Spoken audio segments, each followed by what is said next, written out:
The analyst also weighed in on the president's sentiments on how the party fared with corruption as well as the implementation of economic and social programs. From my analysis, I think that he had several objectives, and one is to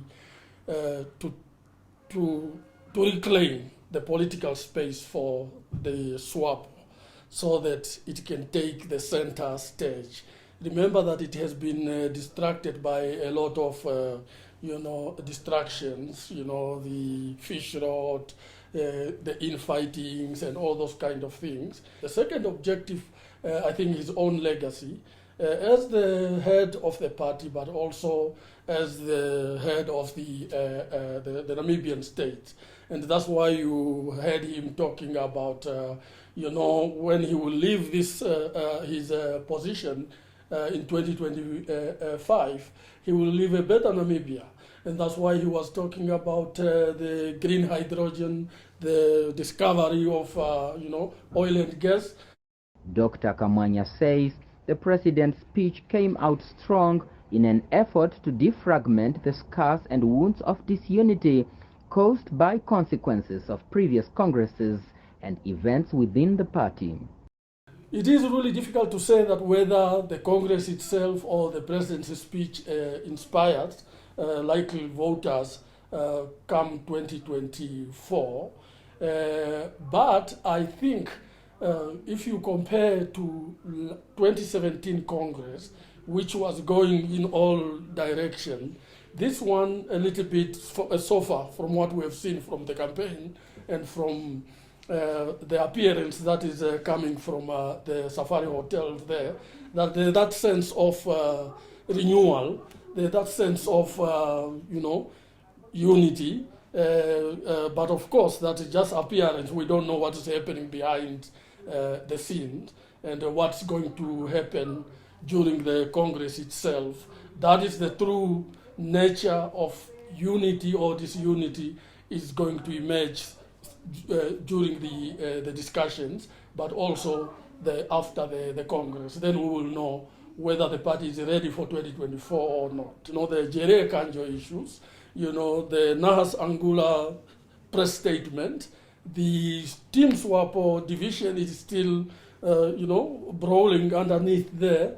And of course, the people that are not going to be elected, and they will come out, wounded,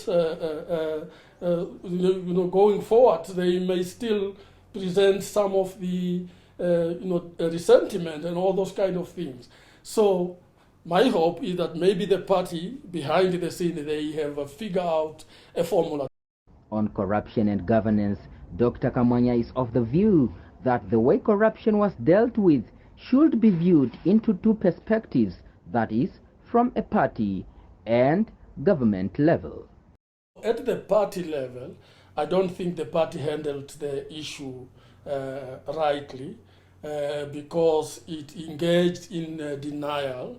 Instead of embarking upon its own internal investigation to clear the party's name, but it was mainly just denying and saying that it's individual that received money, not the party. Yes, fine, but prove it that it is individual that received the official money.